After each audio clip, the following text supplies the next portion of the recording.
గుంటూరులో తెలుగుదేశం పార్టీ జిల్లా అధ్యక్షుడు పిల్లి మాణిక్యాలరావు మీడియాతో మాట్లాడుతూ వైసీపీ అధినేత జగన్ పై తీవ్ర విమర్శలు చేశారు. జగన్మోహన్ రెడ్డి రాజకీయ పార్టీని కాకుండా విధ్వంసకర రాజకీయాలకు వేదికగా మారిన సంస్థను నడుపుతున్నారని ఆరోపించారు. యువత భవిష్యత్తును దెబ్బతీసే విధంగా వైసీపీ పాలన సాగిందని, నిరుద్యోగ యువకులను స్వచ్ఛంద సేవకులుగా ఉపయోగించుకొని వారి భవిష్యత్తును నాశనం చేశారని విమర్శించారు. ప్రస్తుత కూటమి ప్రభుత్వం అందిస్తున్న సుపరిపాలనను చూసి ఓర్చుకోలేక వైసీపీ నేతలు తప్పుడు ప్రచారాలు చేస్తున్నారని అన్నారు. అదే సమయంలో తెలుగుదేశం పార్టీ నాయకుడు డేగల ప్రభాకర్ మాట్లాడుతూ వైసీపీ పాలనలో ఆంధ్రప్రదేశ్ అభివృద్ధి తీవ్రంగా దెబ్బతిందని ఆరోపించారు. అమరావతి రాజధాని అభివృద్ధికి భారీ పెట్టుబడులు రావడానికి ముఖ్యమంత్రిపై పెట్టుబడిదారులకు ఉన్న విశ్వాసమే కారణమని అన్నారు. జనరల్గా రాజకీయ పార్టీ ప్రజల్లో చైతన్యం తీసుకురావటం, అధికారానికి రావటం, ప్రజలకి మేలు చేయటం, ఇది రాజకీయ పార్టీ యొక్క లక్షణం అయి ఉంటుంది.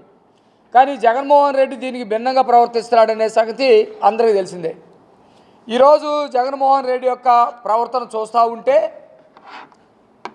ఆయన సైకో పార్టీ నుంచి గొడ్డల పార్టీగా ఎదిగాడు.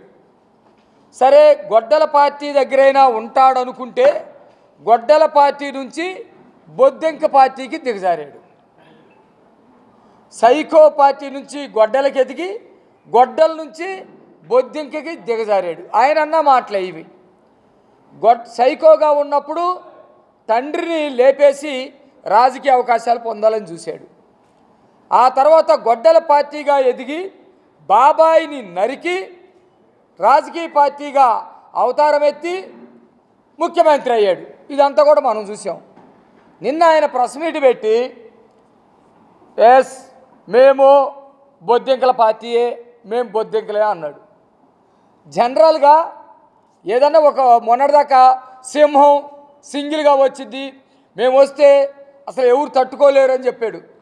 సరే, క్రూర జంతువు అయినా సింహం అంటే ఒక గౌరవం విలువ ఉంటుంది కాబట్టి ప్రజలందరూ కూడా పర్వాలేదు అనుకున్నారు.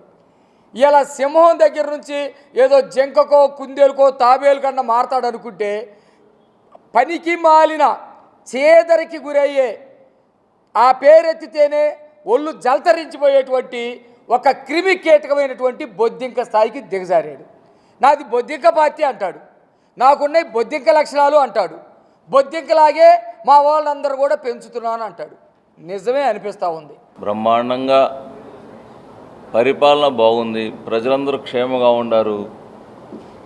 ఎక్కడ చూసినా కానీ ఆంధ్రప్రదేశ్ వెంటిలేటర్ మీద అప్పు చెప్పినటువంటి వైసీపీ పరిపాలన ఆంధ్రప్రదేశ్ని అప్పు చెప్తే దాన్ని గాడిలో పెట్టి ఈ రోజున నమ్మకం అనేది పెద్ద పెట్టుబడి. ఒక మనిషిని నమ్మితే డబ్బులు అవసరం లే.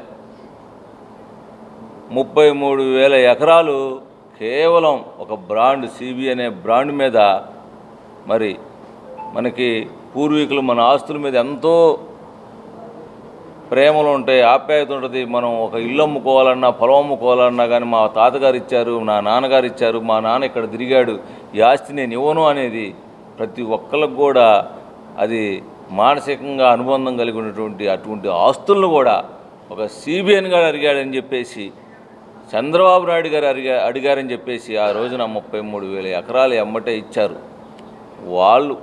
ప్రజలు ఏమని, ఆంధ్రప్రదేశ్ బాగుంటుంది, ఒక్క రూపాయి లేకుండా చంద్రబాబు నాయుడు గారు ఈ రాష్ట్రాన్ని బాగుపరుస్తారు, రాజధాని చంద్రబాబు నాయుడు గారు కడతారు.